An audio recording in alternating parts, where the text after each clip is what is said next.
Ito ang Sempio Mansyon ng San Miguel, Bulacan.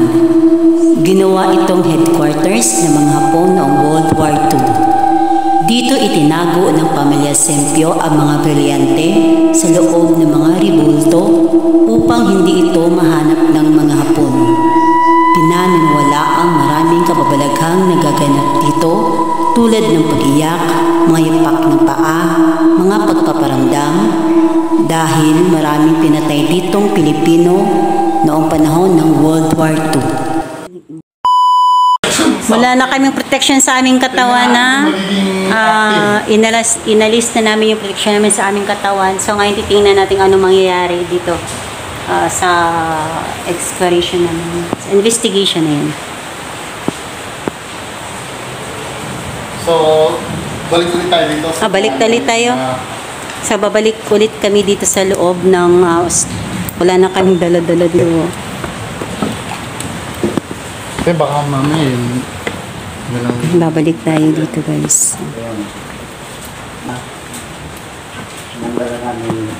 Ayan, yung servant nila. Yan, close muna natin yung door. Ayan.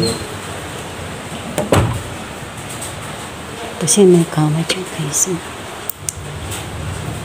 Biglang ginawa ka ng kamay ko. Ayan si Bungo TV, ayan si Gary Ghostbusters. Collaboration investigation po kami.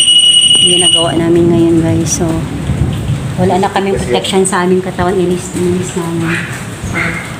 So, tingnan natin.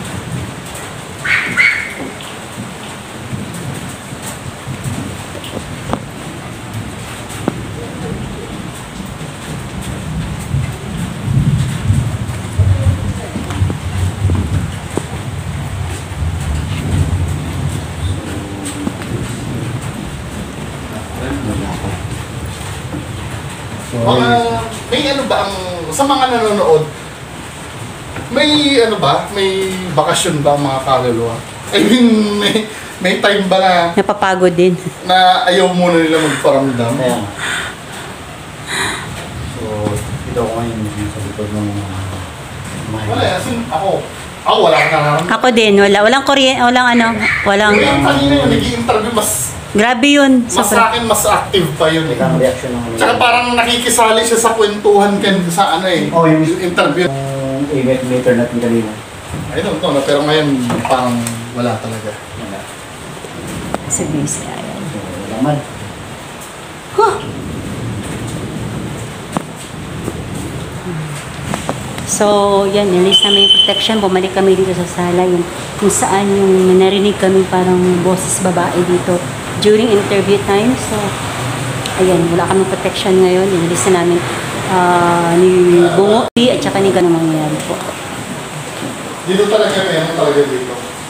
Nagre-react pa din. Hindi to paranormal. Ano meron dito? Oo nga yun ang... Ayan. Meron talaga siya dito sa part na to. Ayun. Meron agad eh. Dumaan tayo sa baba. Tingnan natin yung baba nito. Sige daw. Pagka na-react yan, meron something. Meron talaga dito. Hindi. I mean, merong source. Hindi siya paranormal. Hindi nga. Kanina ganyan siya eh. Ngayon, ganyan uli. Baka maglagay ka nga na rampad dito. Buti pa nga doon sa kwarto eh. May nag-react pa yung ano ko doon sa Last Supper. Kasi ang hinahanap nating spike, yung magfo-full scale siya tapos biglang bababa.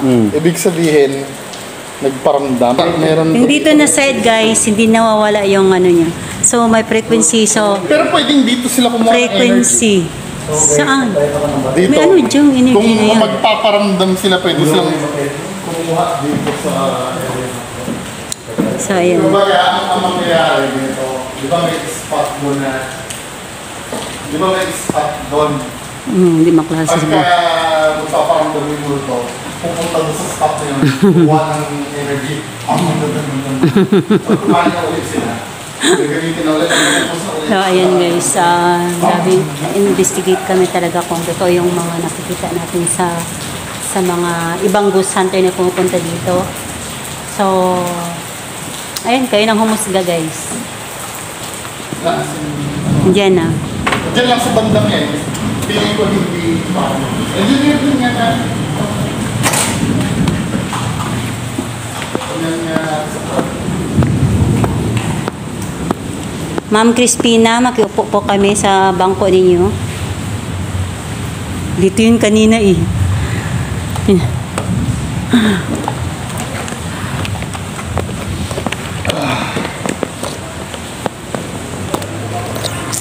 Ma'am, okay lang ba na nandito kami? Kaya parang makita ka yun. Yan. Hindi makita sa ano, boss. Hindi, okay lang dito. So, Oo.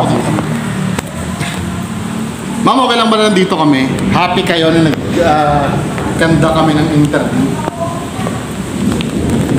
Ay, ano bang ma'am sa ano? Sa Makaluma? Ginang? Ginang yan, ginang. Ginang Crispina. Ginang. Sa Makalumang kwan. Okay lang po ba na nandito kami? Mga mami? Ayan, and exit na po kami guys. So, Magbay na muna. ayan. Bye. Kasi bahay pula pa kami guys. So, Kami na kami. ayan. Bye. Ayan. Thank you. Ayan, exit na Bungo TV. Ayan. Let's go!